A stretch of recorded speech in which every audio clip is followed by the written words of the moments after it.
What would you do if you were sitting at a table headed by the very man who stole everything you built, only for him to have no idea who you truly were?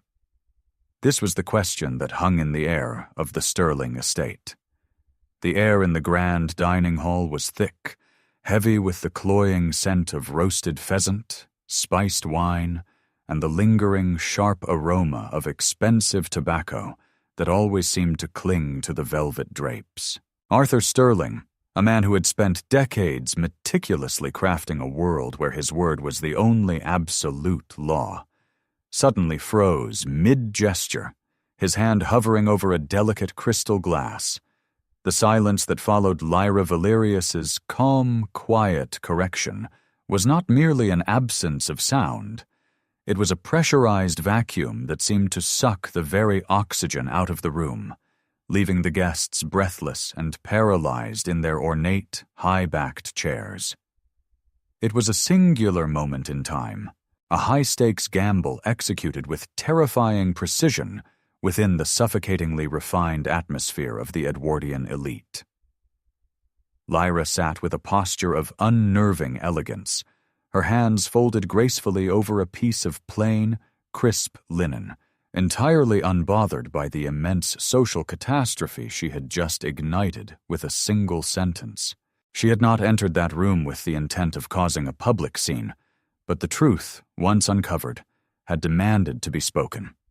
Slicing through the orchestrated vanity and hollow laughter of the evening like a razor-sharp blade finding its mark in the darkness. But before we explore the depth of this confrontation, if you haven't followed the channel yet, do it now. Here, we craft stories that linger in the mind long after the screen fades.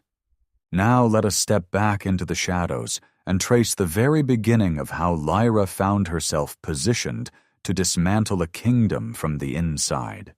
Weeks earlier, no one inside Stirling Manor could have imagined that the quiet woman carrying stacks of forgotten ledgers would become the greatest threat Arthur Stirling had ever faced. She arrived unnoticed, spoke little, and never demanded attention. That invisibility, however, was precisely the weapon she intended to use. Lyra Valerius had breached the formidable Stirling estate under the unassuming guise of a temporary research assistant, a role specifically designed to allow her to reorganize the chaotic, dusty archive of private papers that Arthur had carelessly neglected for years. She navigated the echoing, labyrinthine corridors of the mansion, with her gaze cast perpetually downward, her modest, charcoal-gray wool dress blending seamlessly into the gloom of the shadows cast by the heavy, velvet-draped walls. To the bustling household staff, she was nothing more than another fleeting hire, a quiet, diligent worker who spoke only when spoken to, and observed the chaotic movements of the house with a piercing, analytical gaze that saw far more than anyone dared to imagine. Her accidental presence at the grand mahogany table this evening was a quirk of fate, an inclusion necessitated only because the senior secretary had been struck down by a sudden illness, leaving Arthur in desperate need of someone to transcribe his grandiose, self-congratulatory toasts. He had not spared her a single second glance, dismissing her as a mere piece of the room's furniture, an invisible, non-threatening entity whose only purpose was to be silent and efficient. He remained blissfully ignorant of the reality that the woman scribbling frantic, rhythmic notes in her leather-bound ledger possessed copies of forgotten correspondence, original patent registrations, internal accounting records, and private memoranda that proved Arthur Stirling's empire had been built upon theft, fraud, and deliberate corporate sabotage. The visual contrast was profound and symbolic. Arthur, draped in heavy midnight blue silk and radiating a charm that was as manufactured as it was fragile, and Lyra, whose internal strength hummed beneath the calm, monotonous surface of her quiet demeanor. He genuinely believed he was the master architect of the entire evening, the powerful man who held every winning card in his hand, entirely unaware that the overlooked clerk sitting near the cold, drafty end of his table was the one who held the master key to his inevitable, total undoing. For several long, grueling weeks, Lyra had maintained her performance with a level of absolute, unwavering precision, carefully curating the persona of an efficient, utterly opinionated, and docile clerk.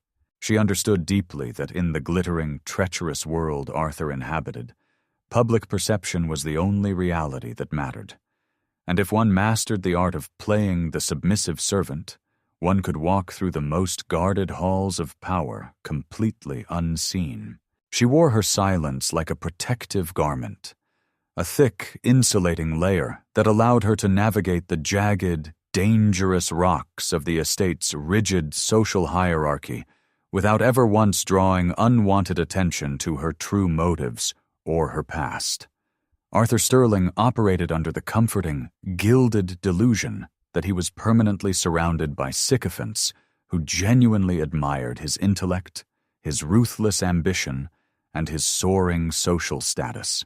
He frequently boasted to his guests of his legendary business acumen, spinning elaborate, heroic tales of success that were built entirely upon foundations of morally questionable ethics, while his wealthy associates nodded in a rhythmic, orchestrated unison that fed his insatiable ego. They were all participating in a collective charade, wearing masks of their own to protect their interests, but none were as sophisticated, as deliberate, or as dangerous as the one Lyra wore to keep her identity and her mission safely hidden from his prying eyes. There was a subtle, almost imperceptible detail about Lyra's mannerisms during those early days at the estate that, if noted by a more observant mind, would have served as a blaring warning of her true intent. But Arthur's bloated ego kept him thoroughly blinded to the truth. He perceived her constant presence as merely a quiet confirmation of his own unassailable status, never as a silent, encroaching threat to the walls of his kingdom.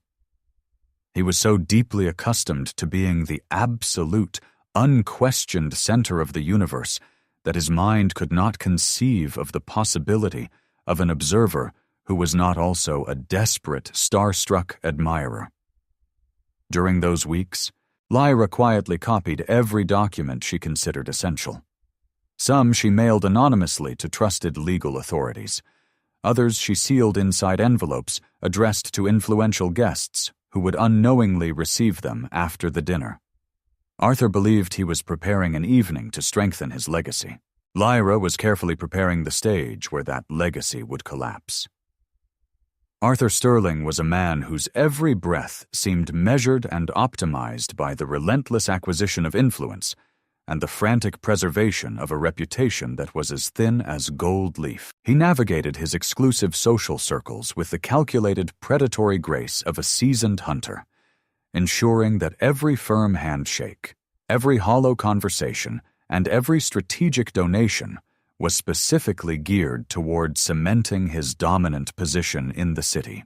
He viewed the entire world as a series of cold, detached transactions, and every single person he encountered in his life was merely a disposable pawn to be moved, used, or discarded whenever it suited his immediate needs or fleeting desires. His profound belief in his own invincibility was bolstered by the vast, hidden wealth he had accumulated over the years, much of which was artfully concealed in offshore accounts and complex, secret ledgers that only he had the authority to access. He looked upon his sprawling, isolated estate as a fortress, a massive physical manifestation of his self-proclaimed superiority over those he deemed to be lesser beings. Hidden among those ledgers were payments disguised as consulting fees, forged ownership transfers, and confidential settlements with former partners who had been pressured into silence. Arthur believed every loose end had been buried forever. To Arthur, the mere concept of being corrected or challenged was not just a minor annoyance. It was a violent, personal insult to the fragile, meticulously constructed order he had spent a lifetime building to shield himself from the world.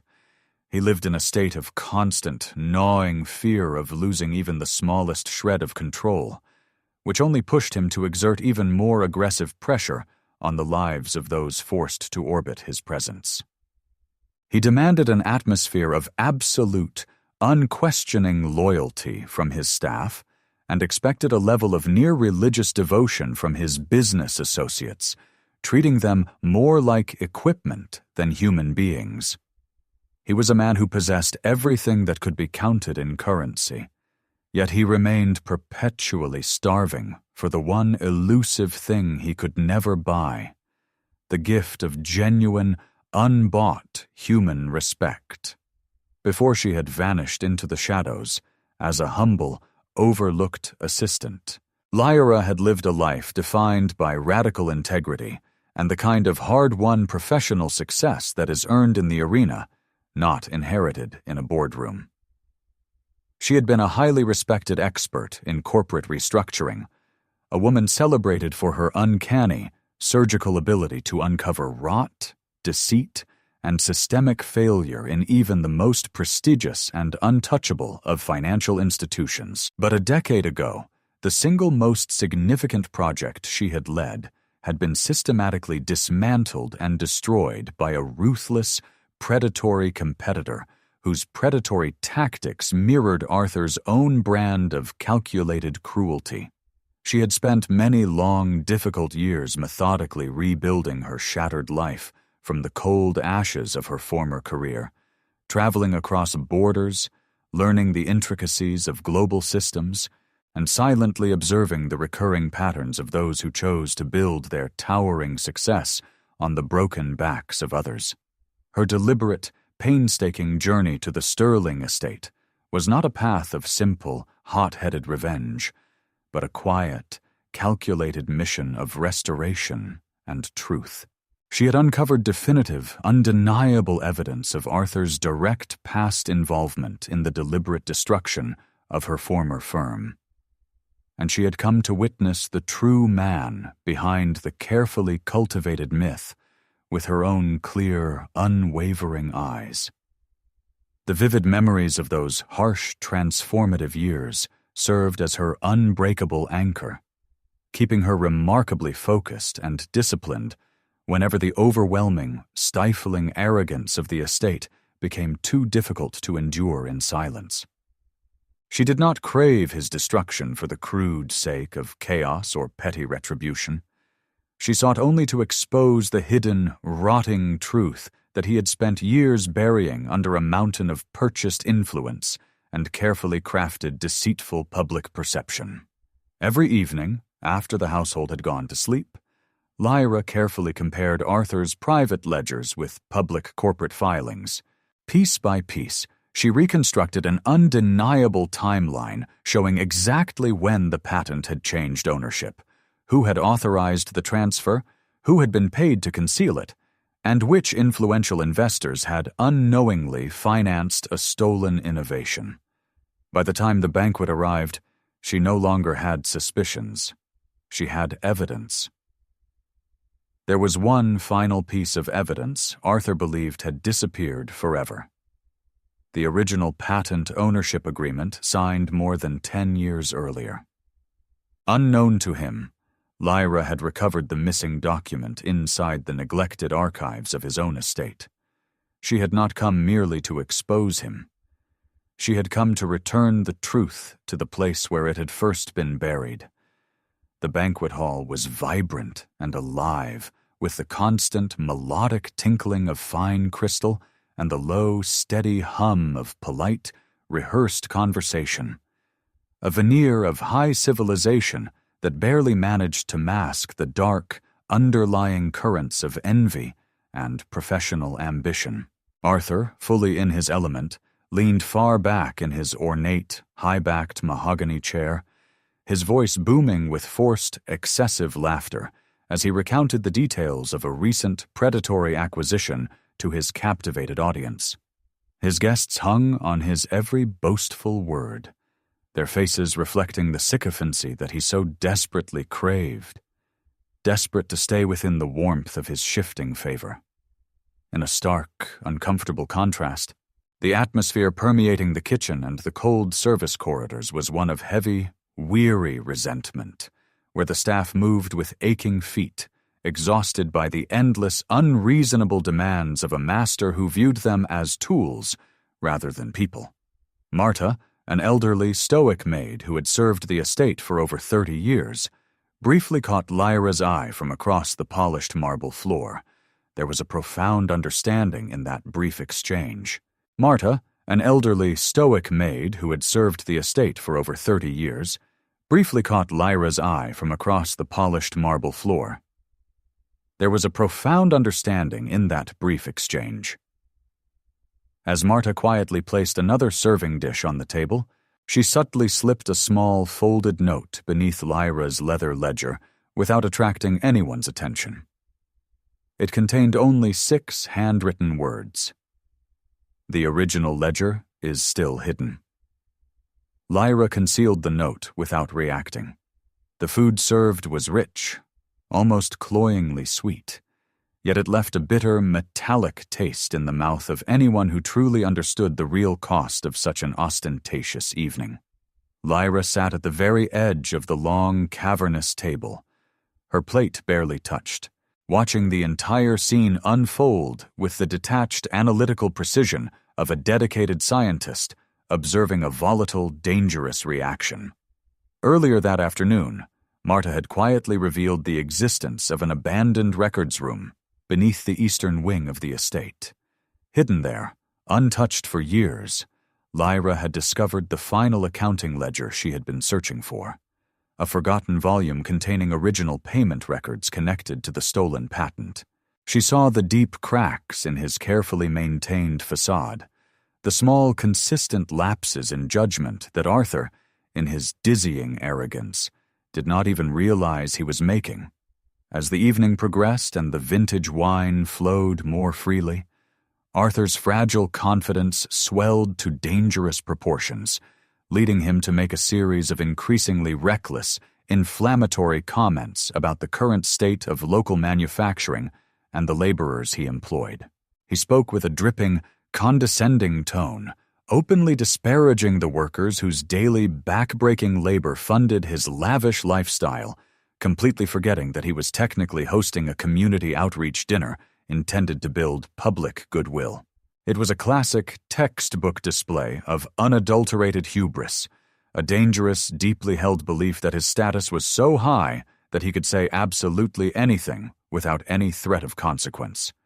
He turned his gaze toward Lyra, perhaps instinctively looking for a submissive, sycophantic nod to validate his cruel claims, and made a cutting, demeaning remark about the fundamental lack of intelligence among those who were forced to perform manual labor to survive. Several guests exchanged visibly uncomfortable glances. One elderly industrialist lowered his fork onto the plate without another bite. Another discreetly adjusted his spectacles, clearly disturbed by Arthur's contempt. The atmosphere shifted almost imperceptibly, not because anyone challenged him, but because for the first time they began questioning the man behind the polished reputation. It was a deliberate test, or perhaps just a casual routine cruelty that he habitually inflicted on those he deemed to be significantly lower on his rigid social ladder. He expected her to look down at her notes, blush with embarrassment, and remain silent, just as she had done for every single day she had worked under his roof. Instead, Lyra slowly shifted her gaze, her clear, piercing eyes meeting his with a steady, crystalline clarity that unsettled him in a visceral way he couldn't quite identify or ignore. She didn't look offended, frightened, or even angry. She simply looked expectant, as if she were patiently waiting for him to finally finish his thought so she could address its inherent, glaring inaccuracy. It was a subtle, almost silent breach of his strict protocol, the first significant visible crack in the armor of the rigid social structure he had forced everyone in his orbit to inhabit. The dinner conversation shifted toward the acquisition of a local textile factory, an endeavor Arthur spoke about as if it were a simple game of chess. He was perfectly charming, his laughter light and his gestures expansive. Yet beneath the polite veneer, he was systematically dismantling the livelihoods of families who had served his family for generations. Lyra listened intently, her pen moving rhythmically across the paper, capturing not just his words, but the cold, calculated intent behind his smooth delivery. To any observer, the scene was one of refined elegance, with silver cutlery clicking against fine china and the soft glow of candlelight reflecting in the polished mahogany. But Lyra noticed the tension in the room. She saw the way Arthur's business partners occasionally exchanged nervous glances, aware that they were being maneuvered into a deal that favored only one man. The air grew heavy, not with the heat of the food, but with the pressure of a decision being forced upon them by someone who mistook their silence for total submission. Unknown to everyone at the table, Lyra had spent the previous week working with independent legal counsel to file an emergency injunction preventing the acquisition from moving forward until ownership irregularities were investigated. Copies of the filing had already been delivered to the regional commercial court. Arthur continued discussing the acquisition with absolute confidence, completely unaware that, legally, the transaction had already been frozen hours before dinner began. Uncertainty. Not fear. Not yet. But the uncomfortable sensation that events were unfolding beyond his control. Arthur paused, his wine glass held mid-air, as he stared down the length of the table toward Lyra.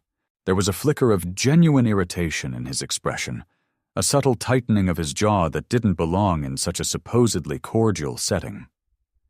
Something about her voice lingered in his memory. A cadence, a precision, a manner of choosing words. It felt strangely familiar, yet every attempt to remember where he had heard it before dissolved beneath years of arrogance and deliberate forgetfulness. He was used to being the brightest star in any room, and the fact that a quiet, seemingly invisible assistant remained so composed, so unruffled, began to grate on his nerves in a way he had never experienced before. He attempted to regain his dominance, raising his voice slightly to regain the attention of his distracted guests, but the momentum of the evening had shifted. The atmosphere felt fragile, like thin ice about to crack under the weight of too much pride. Lyra didn't flinch or look away. She simply adjusted her posture, her eyes remaining fixed on the ledger before her, an immovable force in a room full of people who were constantly shifting to accommodate his whims. There is a moment in every power struggle where the balance subtly tips, and this was exactly that point for Arthur Sterling. He did not know it yet, but the respect he believed he commanded had begun to evaporate, replaced by a quiet, burgeoning sense of unease among those at the table. He was so busy trying to project power that he failed to notice he was losing the very people whose loyalty he needed most. One of the investors quietly excused himself from the table and stepped into the hallway. Unknown to Arthur, he had already begun verifying one of the dates Lyra had mentioned using documents recently provided to his legal office. The answer he would receive before the evening ended would permanently alter his opinion of Arthur Sterling. It was her stillness that truly disturbed him, a level of composure that felt unnatural for someone in her station. Arthur had spent decades intimidating witnesses, competitors, employees, and politicians. Every confrontation followed the same pattern. Eventually, people looked away. Lyra never did. Her composure felt less like confidence, and more like someone who already knew the outcome of the conversation before it had even begun. While everyone else moved, laughed, or sipped their wine with a sense of urgent need for his approval, Lyra remained perfectly steady, as if she were the one in control of the room's energy. Arthur found himself repeatedly drawn to her, searching for some sign of submissiveness that never manifested, a defiance that was hidden in plain sight. He tried to dismiss her from his mind, attributing the discomfort to the fatigue of a long day, but the feeling lingered, gnawing at his confidence. He glanced at Marta, the maid, who was quietly clearing the plates, and even she seemed to carry herself with a renewed, quiet dignity that he had never noticed before. The house, usually his sanctuary of absolute obedience, felt as though it were subtly changing around him, and the source of that change was the woman at the end of the table. This subtle shift in the room's atmosphere is a crucial turning point, one that many would miss if they weren't paying close attention to the small details of human behavior. You will soon see how this lack of focus on his part leads to the unraveling of his entire plan. But first, we must understand why he was so blind to the truth. Arthur believed he still had time to regain control of the evening. What he did not realize was that events set in motion days earlier were already impossible to stop. The banquet was no longer following his script. Upstairs, inside Arthur's private study, an unopened envelope remained resting beneath a stack of correspondence. Inside it lay a certified copy of the original patent registration recovered from the forgotten archives. Arthur had walked past that envelope 3 times that evening without giving it the slightest attention. By sunrise, it would become the single most important document of his life. Arthur decided to address Lyra directly, aiming to reassert his authority through a public, condescending question that would force her to show deference. He inquired about the progress of the documents in a tone dripping with mock concern, designed to make her appear incompetent before his guests. He waited for her to stumble, for her to stutter an apology, and for the room to erupt in the kind of forced, nervous laughter he enjoyed. Instead, Lyra answered with calm precision, delivering not only the requested report, but also mentioning, almost casually, several archived reference numbers, payment authorizations, and filing dates that no temporary assistant should ever have known. Arthur's expression hardened almost instantly. Those records had been stored in sections of the estate archives he believed no one had ever examined. For the first time that evening, he stopped listening to what she was saying and began wondering how much she truly knew. The silence that followed her response was not one of confusion, but of respect. Even the most loyal of his associates couldn't help but acknowledge the superior nature of her work. Arthur's face flushed, not with triumph, but with the stinging realization that he had underestimated her, and, in doing so, had diminished his own standing in the eyes of those he most wanted to impress. Across the table, 2 of his legal advisors quietly exchanged concerned looks. Neither interrupted the conversation, but both immediately recognized the document references Lyra had mentioned. Those numbers corresponded to files that should never have resurfaced. Frustrated and unable to hide his irritation, Arthur attempted one final performance of composure, forcing a smile that failed to reach his eyes. His guests noticed the hesitation immediately. Arthur had always dominated every room with effortless confidence.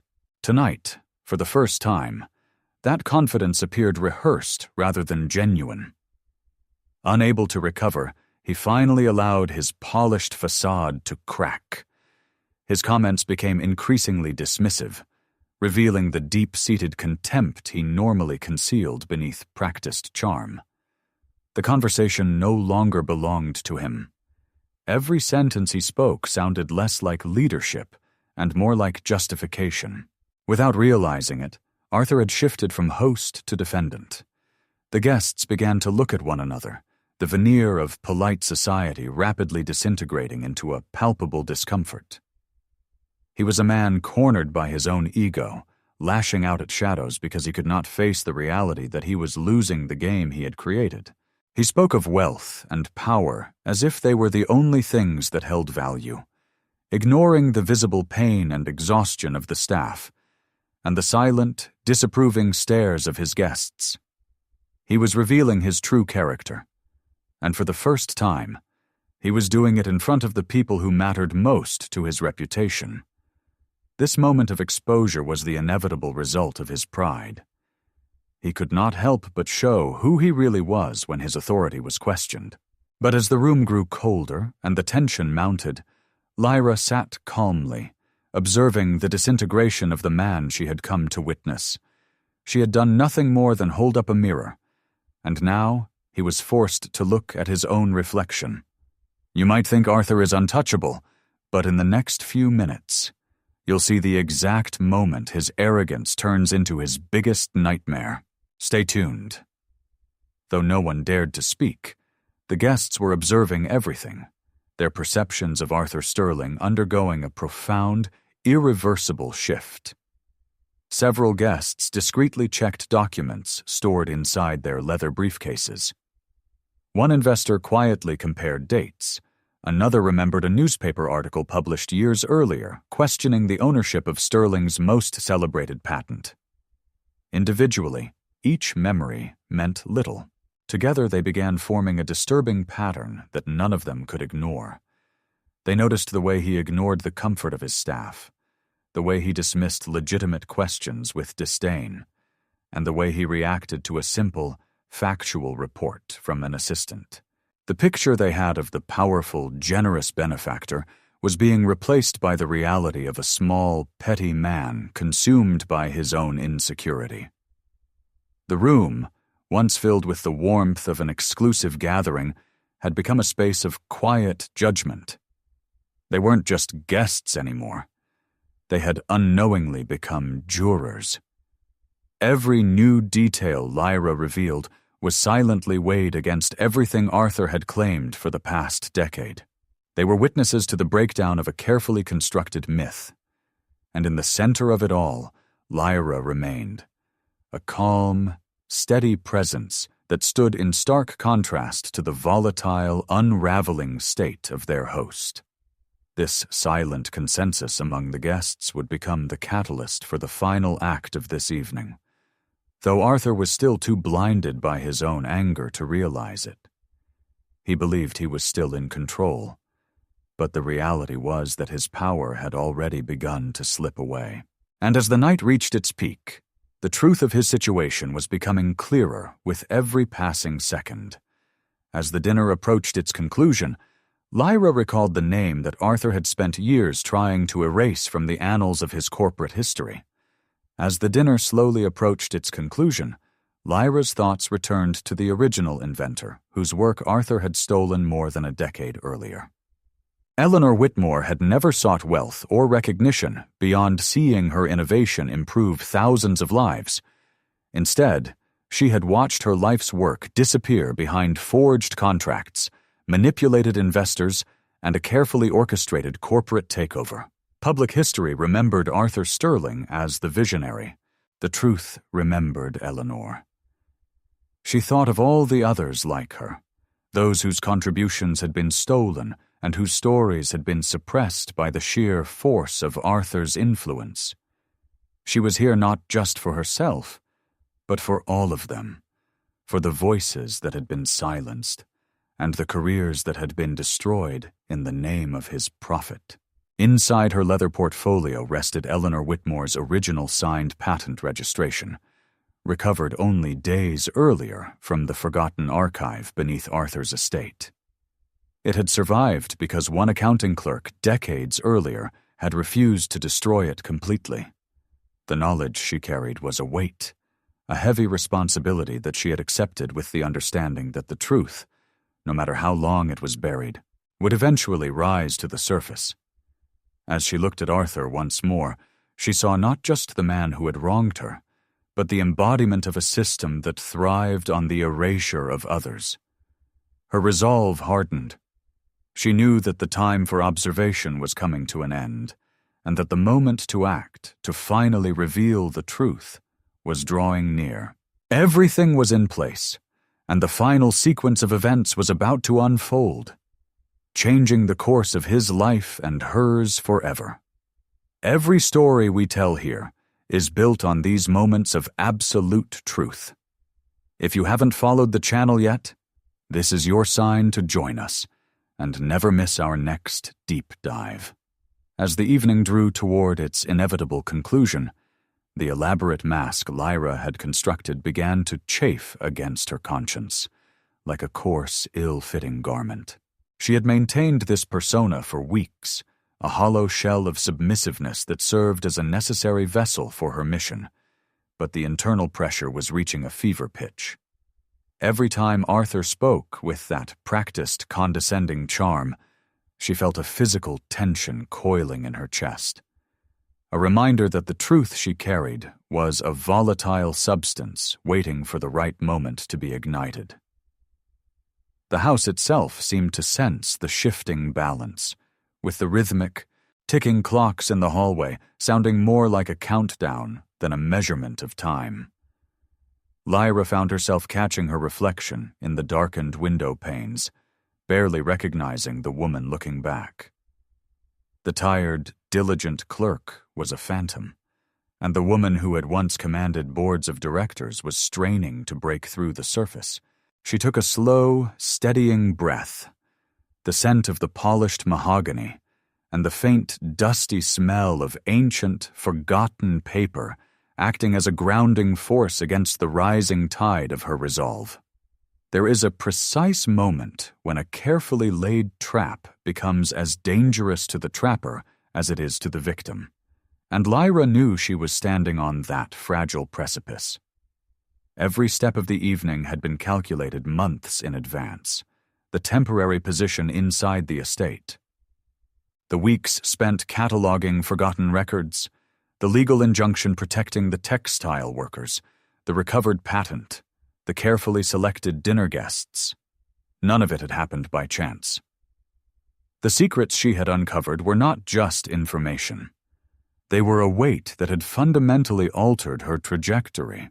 You will soon see how the very structure of this night, designed to showcase Arthur's immense power, became the setting for his ultimate isolation. But we are not at the final revelation just yet. At exactly 9 o'clock, certified copies of the recovered patent, together with supporting financial records, were scheduled to arrive simultaneously at 3 different locations: the Regional Commercial Court, the offices of Sterling Industries' largest investors, and Arthur Sterling's own private study. Even if Lyra chose never to speak another word, the truth had already begun moving without her. The banquet was intended to be a masterpiece of social engineering, a night designed to reinforce Arthur's position at the pinnacle of the local elite through carefully curated conversations and displays of unearned opulence. Yet, as the final courses were cleared away, it became evident that the natural order of the room was decaying under the weight of his increasingly erratic and arrogant behavior. Guests who had arrived with the intention of securing favor were now sitting with rigid, uncomfortable posture, their eyes averted as they witnessed their host unraveling in real time. Arthur, fueled by a mixture of arrogance and expensive vintage wine, rose slowly from his chair with the confidence of a man who believed history itself would remember his words. He adjusted the cuffs of his tailored evening coat, lifted his crystal glass, and allowed the room to settle into silence before speaking. None of the guests interrupted him. None reached for their wine. Unknown to Arthur, several of them had already received discreet messages from their assistants moments earlier. The legal injunction concerning the textile acquisition had just been confirmed. 2 investors had also received preliminary copies of historical records questioning Sterling Industries' ownership of its most celebrated patent. Arthur interpreted the silence as admiration. In reality, the room had already begun listening to him differently. The room grew unnervingly quiet. The clinking of silver had ceased, and even the staff near the doorway had frozen in their tracks. Near the entrance, Arthur's chief legal advisor quietly unfolded a single sheet of paper that had just been delivered by courier. His expression changed almost imperceptibly as his eyes stopped on a familiar patent registration number. He folded the document again without saying a word, but the certainty on his face had disappeared, sensing that the fragile decorum of the estate was about to be irrevocably shattered.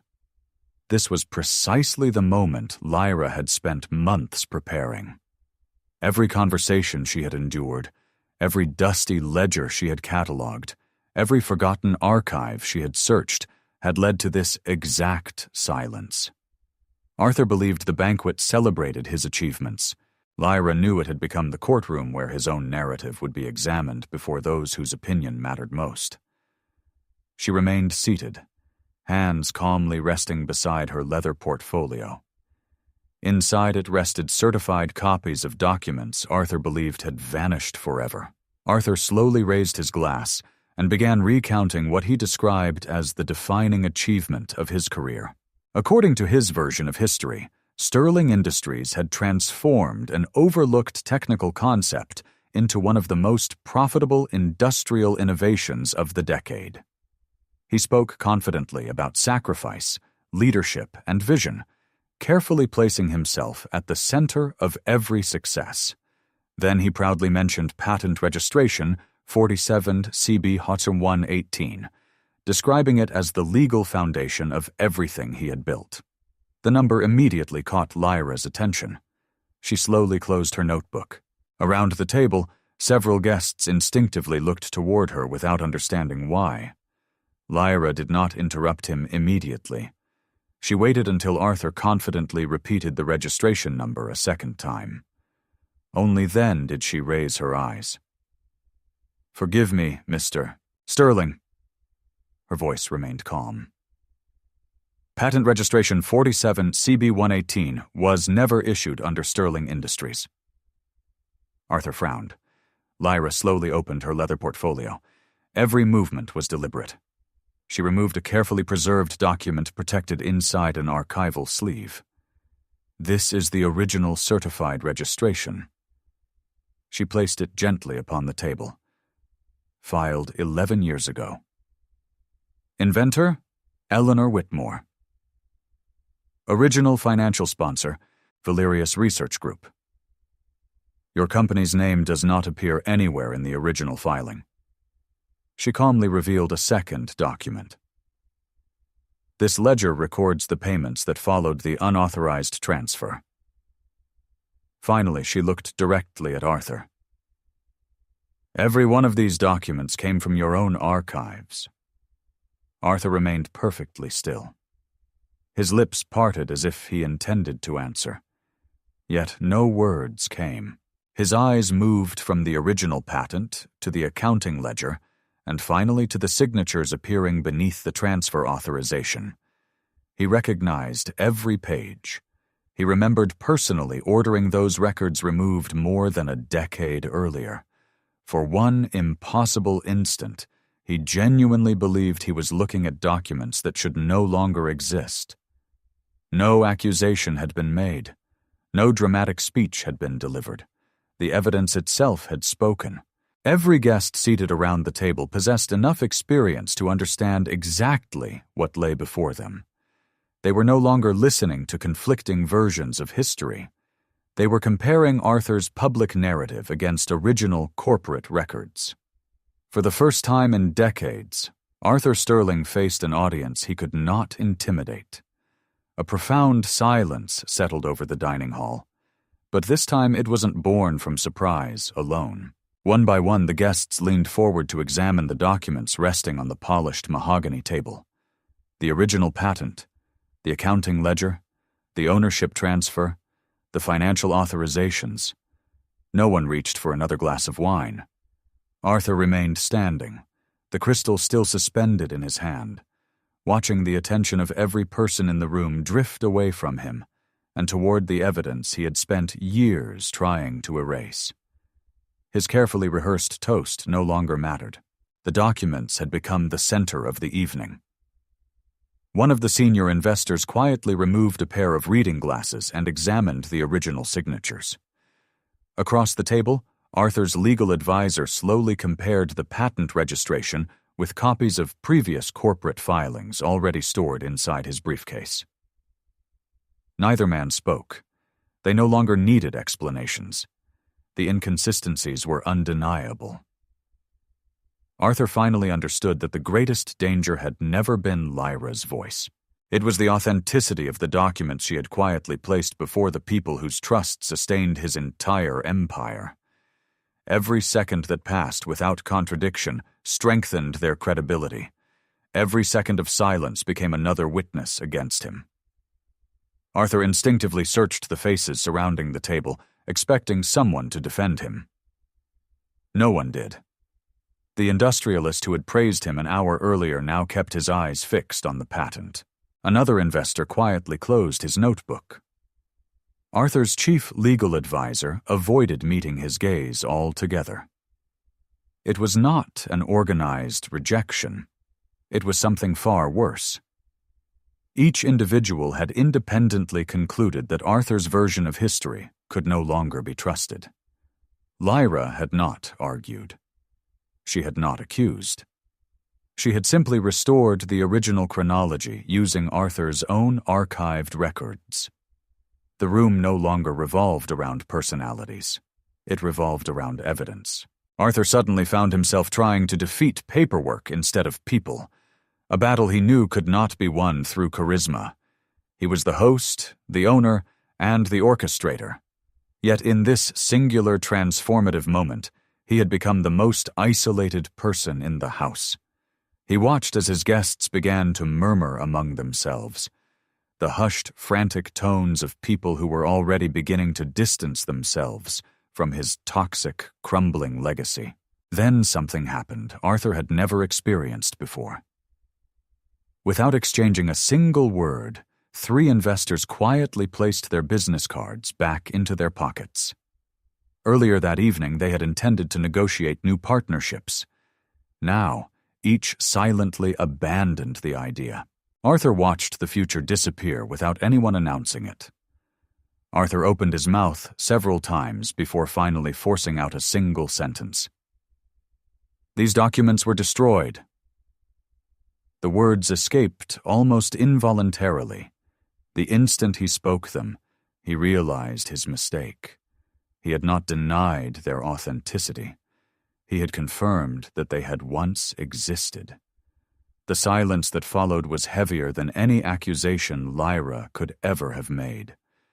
He wanted to bluster, to threaten, and to dismiss her, but he knew with a sickening, sinking sensation that any further protest would only serve to solidify the truth of her correction in the minds of those watching.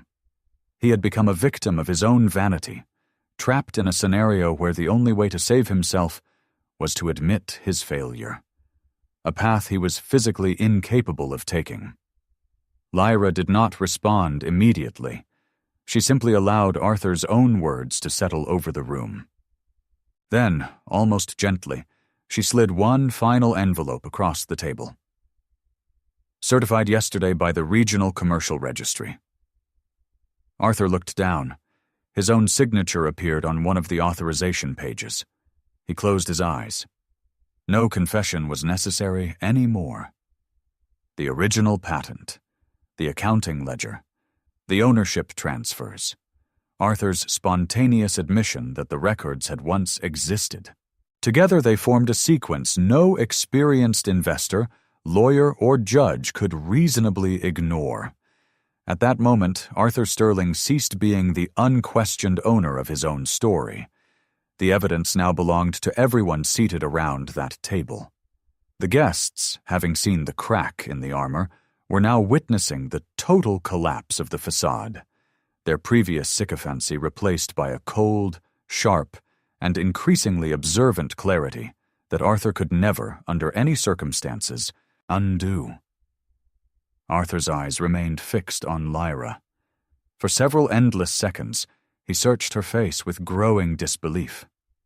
Then something buried beneath years of arrogance finally surfaced. "Valerius," he whispered almost inaudibly. His breathing became uneven.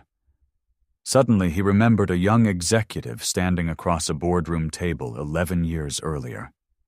He remembered rejecting her objections. He remembered approving the acquisition. He remembered signing the transfer. He remembered watching her career collapse. He had forgotten her face. He had never forgotten her surname. Every memory returned with brutal clarity. The research laboratory, the negotiations, Eleanor Whitmore, the falsified ownership transfer, the payments disguised as consulting contracts, the destroyed careers. Arthur suddenly understood that the woman sitting before him had not returned seeking revenge. She had returned carrying history itself. Lyra didn't need to explain her presence. The sheer, unshakable weight of her composure was enough to force the memory into his consciousness. And for the first time, he saw the person he had actually destroyed. It was a confrontation not of words, but of memory. A direct, unfiltered encounter between the predator and the architect of his own inevitable ruin. The look on his face, a mixture of shock, realization, and cold, paralyzing dread, was the moment his power truly died. He knew now who she was, and more importantly, he knew that there was no way to regain his standing, because the truth he had tried to outrun had finally caught up to him.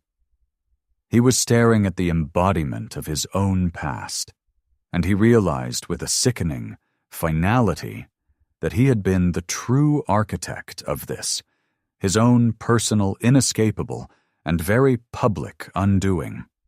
The hierarchy inside the dining hall changed without a single vote being cast.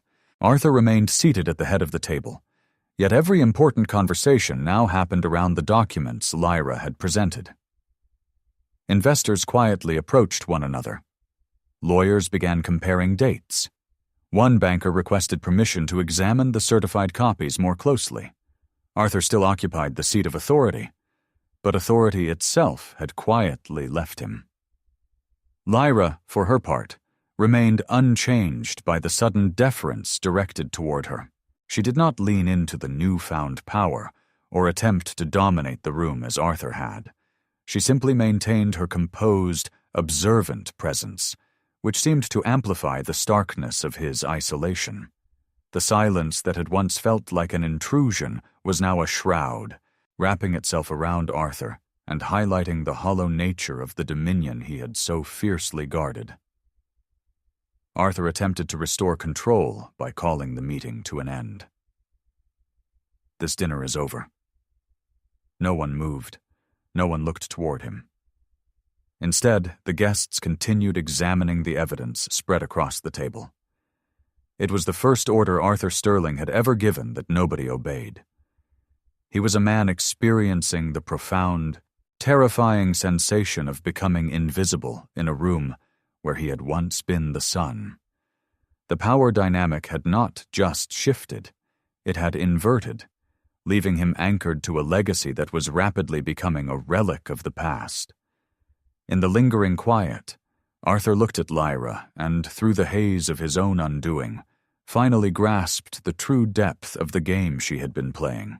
He realized that she had never intended to humiliate him with a public scene or a dramatic accusation. She had simply been the architect of a truth so compelling that it didn't require any further action to dismantle him. He understood, with a sickening sense of clarity, that she had been present for weeks, observing, documenting, and quietly holding the very information that could sever his ties to his empire. Arthur slowly lowered his eyes towards the original patent one final time. For years he had believed power meant controlling information. Tonight he discovered that real power belonged to whoever preserved the truth long enough for it to be seen. As he sat there, trapped in the reality of his own making, he felt a strange, cold acceptance wash over him. The woman he had discarded and forgotten had become the arbiter of his fate, not through power or malice, but through the simple, unshakable weight of her own integrity. Within 48 hours, the consequences began. The Regional Commercial Court formally suspended Sterling Industries' disputed patent rights pending judicial review. The acquisition of the textile factory was frozen indefinitely under the injunction Lyra had quietly secured before the banquet. Independent investigators reopened financial records that had remained untouched for more than a decade.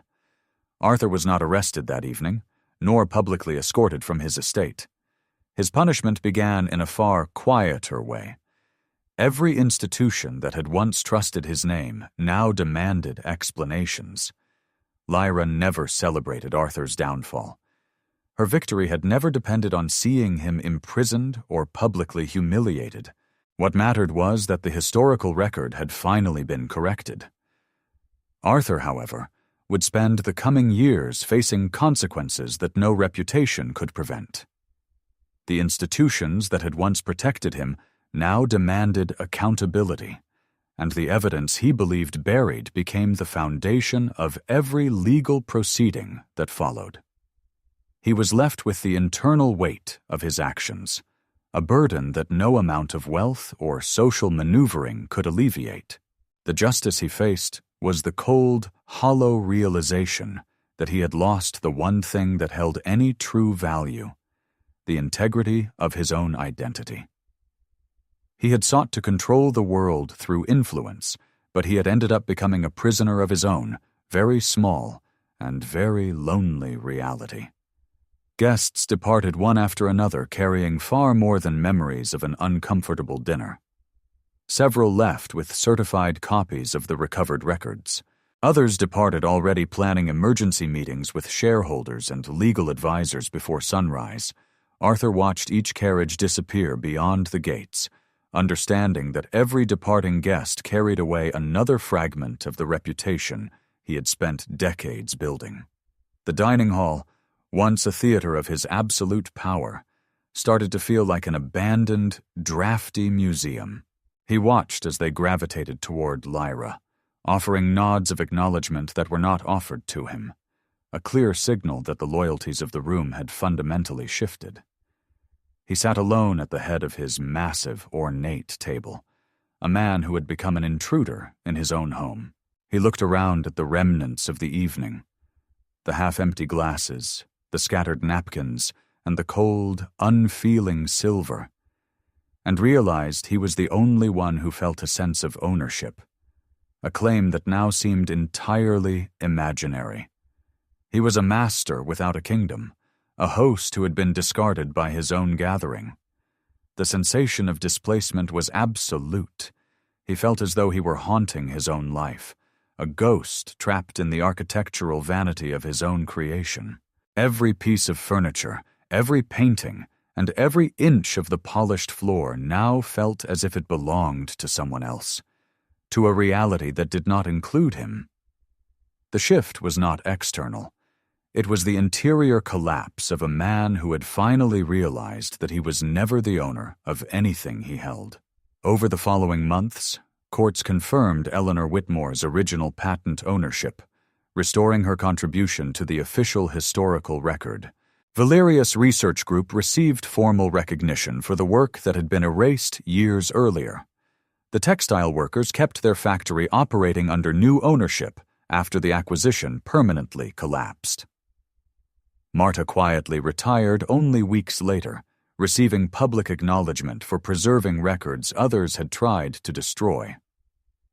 Arthur Sterling resigned from every remaining executive position before the first civil proceedings reached trial. History eventually remembered them exactly opposite to how he had planned. Lyra, meanwhile, had established a legacy of a different kind, one of quiet resilience, of unwavering adherence to the truth, and of the power of a life lived with integrity. She had arrived as a ghost, an invisible worker, but she was leaving as a person whose presence had permanently altered the landscape of the city. She proved that while a title can be taken and wealth can be stolen, the strength of one's character is a possession that no antagonist can ever truly seize. The contrast between them was now etched in stone. One had built his life on the erasure of others, and in the end, he had been the one erased.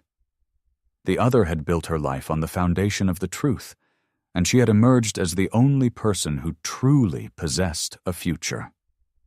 The final accounting of their lives did not happen in a ledger or a courtroom, but in the simple, undeniable reality of who they were when the lights finally went out. Lyra stood from the table, her movements graceful and unhurried, signaling the end of her mission. She did not cast a final glance at Arthur. He was no longer a factor in the equation she had spent years solving. She walked toward the grand, sweeping staircase, her presence radiating a calm, quiet dignity that made the opulent surroundings seem, for the first time, merely like a stage set. As Lyra crossed the entrance hall, Marta waited beside the front doors. Without saying a word, the elderly housekeeper handed her a small wooden box. Inside rested Eleanor Whitmore's original fountain pen, the same pen used to sign the patent decades earlier. Marta smiled gently. "It belongs with the woman who protected the truth." Lyra accepted it with quiet gratitude before stepping into the night. She didn't need to take anything with her. She left the mansion, the fortune, and the empty title of ownership behind for Arthur to dwell in. She walked away into the dark, not as a woman who had suffered a defeat, but as someone who had reached the very top of her own mountain.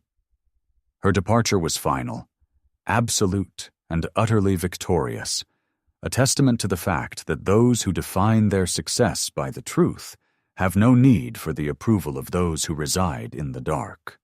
Long after the lights inside Stirling Manor had been extinguished, the great dining table remained exactly where it had always stood. The crystal, the silver, the portraits, and the polished wood had survived unchanged. Only the illusion of ownership had disappeared.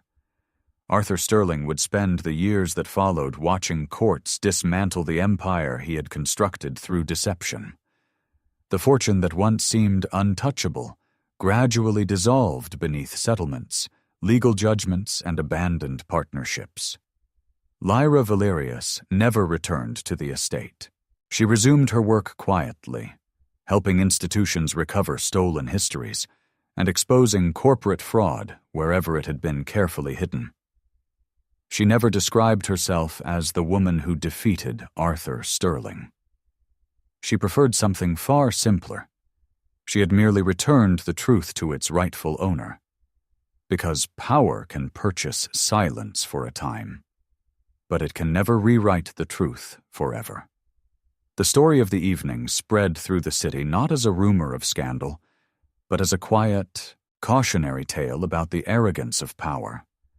In the end, the world did not change because of a great battle or a grand declaration. It changed because one person decided to speak the truth when it would have been easier to remain silent. The life of Arthur Stirling was not destroyed by an enemy, but by the reality he had tried, in vain, to hide. The table stands, a permanent monument to a man who possessed everything but understood nothing, while Lyra disappears into the annals of a history that finally remembers the truth. Because the world doesn't reward those who shout the loudest or hold the most influence, it ultimately belongs to those who, even in the depths of shadows, never surrendered the truth of who they were. If this story stayed with you until the very end, tell me something in the comments. Have you ever found yourself in a situation where telling the truth demanded more courage than you believed you had? And if you enjoy stories where intelligence, integrity, and perseverance triumph over power, don't forget to subscribe so you won't miss the next one.